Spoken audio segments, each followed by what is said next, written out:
Moi, je suis pas complotiste. Hein, je pense que parfois, les hommes politiques disent des choses qu'ils n'avaient pas envie de dire. Mais en l'espèce, permettez-moi d'avoir un petit doute. C'est-à-dire que, regardez ce qui s'est passé.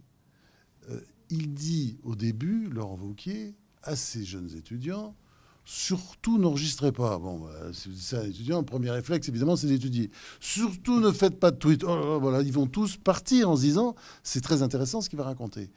Et donc, moi, je me permets de penser, enfin, je suis étonné que peu de confrères y aient pensé, que c'était une volonté. Bon, c'est peut-être plus compliqué que ça dans la réalité, mais de toute façon, cette opération, quand vous regardez bien, c'est quoi la leçon de tout ça? Il a taclé très violemment Alain Juppé. Et il ne pouvait pas le faire décemment dans une interview de journal, ni à la télé, ni à la radio, impossible.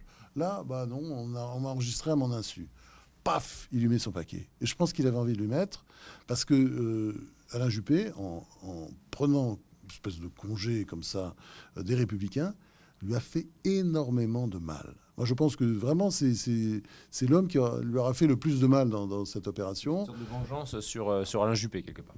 Oui, c'est-à-dire, tiens, voilà, tu m'as fait ça, bah, tu as vu le résultat. Et voilà, je t'en mets vraiment une.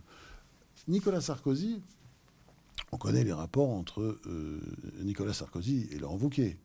Bon, il a essayé de faire croire à Nicolas Sarkozy que Laurent Wauquiez était sa chose, était sa marionnette, son pantin. Bon, quelques journalistes ont été abusés, mais quand on connaît un petit peu Laurent Wauquiez, on sait très bien qu'il peut être la marionnette de personne. Le type, il y va, il avance, il trace, rien à foutre. Donc là aussi, il coupe le cordon. Voilà. Je ne veux pas dire que c'est casse-toi pauvre con, mais c'est quand même, allez, housse du balai, maintenant on laisse les jeunes, c'est terminé. Donc voilà, ça c'est deuxième partie de l'opération. Darmanin. Ce qu'il dit sur Gérald Darmanin, Laurent Wauquiez, c'est extrêmement violent. Très violent. Bon. Et ça, le message est clair. Il y a la moitié de ses troupes, en tout cas chez les élus, évidemment pas les militants, mais chez les élus, la moitié de ses troupes, sinon davantage, qui hésitent. Un jour ils sont Macron, le lendemain ils sont Wauquiez, les Républicains, on ne sait pas, on va voir. Bon, bah, quand tu quittes ton camp, message envoyé à tous les élus par Laurent Wauquiez, quand tu quittes ton camp, voilà ce que tu vas prendre. Hein. Et c'est fini, on est dans deux mondes. C'est d'ailleurs le sens aussi de ce qu'il a dit sur Macron. Alors, le seul doute qu'on pourrait avoir, c'est vrai, c'est, je dis, Valérie Pécresse. Il la tape dans cet entretien. Et je pense que s'il l'avait totalement maîtrisé, je ne pense pas qu'il y aurait eu ce passage sur Pécresse, parce qu'au fond... Pour toutes ces conneries qu'elle peut dire, hein, je Oui, cite. alors là, c'est le petit point qui me fait douter, parce qu'il n'y a aucun intérêt à attaquer Pécresse. Pécresse, elle est dans son parti, il a besoin d'elle, et puis ouais, d'une certaine manière, il a besoin de lui aussi. Voilà, c'est un match voilà, qui nous promettent pour les prochaines années, et de toute façon, enfin, comment dire, oui, c'est un peu la course à l'échalote, quoi. Ils ont besoin d'un autre. C'est quand même difficile de croire que Laurent Wauquiez a fait ça en imaginant que les propos ne sortiraient pas. C'est quelque part une stratégie politique de la part du président des Républicains. Vous avez raison. Moi, j'ai du mal à le croire. Hein.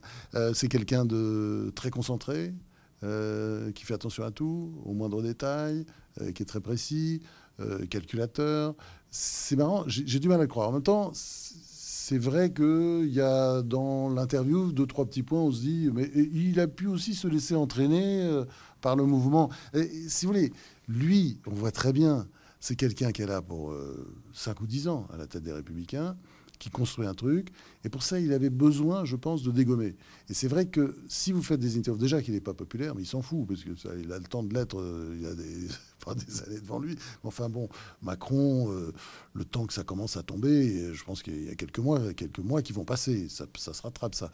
Je pense que c'est une façon de prise de pouvoir aussi très violente, en disant, voilà les gars, maintenant la droite, c'est moi. Et maintenant, on peut parler. Moi, je suis gentil et souriant, mais voilà, c'est moi le boss. C'est un peu ça, si vous voulez, la leçon d'entretien. Et De l'entretien non officiel. Et Laurent Wauquiez va donc s'exprimer ce soir sur BFM, sur ses propos. Est-ce que vous pensez qu'il va assumer ce qu'il a dit, ou qu'au contraire, il va essayer d'expliquer que tout ça a été fait à son insu? Bah, il va continuer sans doute à dire que c'est à son insu, puisque c'est ce qu'il a dit au début. En même temps, je pense qu'il va assumer, parce que de toute façon, on entend sa voix, et en même temps, il va s'excuser.